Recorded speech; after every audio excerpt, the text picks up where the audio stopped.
The shofar, the sounding of the ram's horn, it's the symbol probably most connected with the Jewish New Year. The shofar is meant to kind of shake our souls. The shofar blast is heard, a call to prayer heeded. But the most famous member of Temple Beth Israel isn't home for the holidays. Jake Retzlaff is off on his own mission, 600 miles away, as the starting quarterback at undefeated BYU, where he is one of 3 Jewish students at a school sponsored by the Church of Jesus Christ of Latter-day Saints, where about 98% of those enrolled are of the Mormon faith.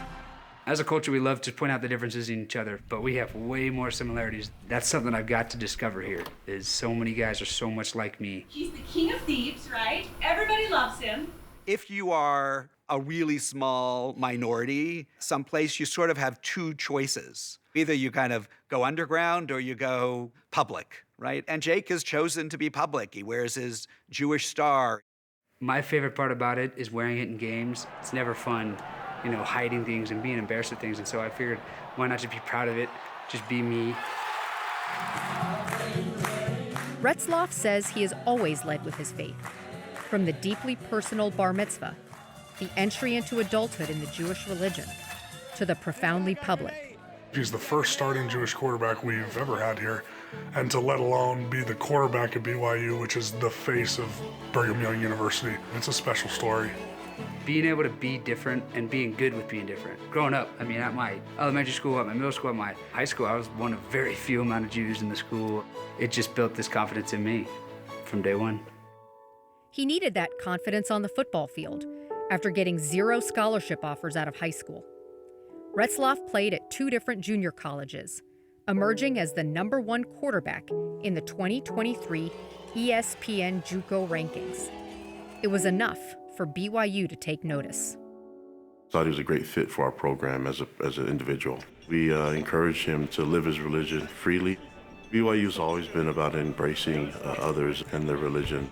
People are kind of blown away by it, especially even in the Jewish community, because they're like, why did he go to BYU? Because it's a great school, and it's a great football school, and I think it opens up everybody's mind, too. Jake's trying to bring Judaism front and center at BYU, which is really cool. And I think having a food truck come, and even just simple as wearing his Star of David all the time. I truly love that he is Jewish because I've learned a lot from him because of that. We've had a conversation. We gave him the nickname right away, after he got here and he was making plays in practice. BYU is awesome because it puts together BYU and Jew together, which should not be together in any way whatsoever, but it is because of football and because of me and where I'm at. So I just want to employ everybody to say it. Say it all you want. Today is Yom Kippur, the Day of Atonement, and the holiest day on the Jewish calendar. In a rare occurrence, the holiday falls on a Saturday. Fasting, praying, and avoiding physical activities are the traditional way to observe. But Retzlaff has chosen to play. You might get a lot of criticism from this, but we've taught them to try to be part of both worlds. That's the way he can best contribute to the community that he's in right now.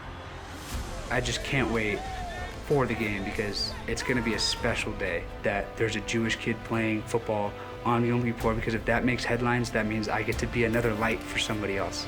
And that means I have to win. I got to go win the game.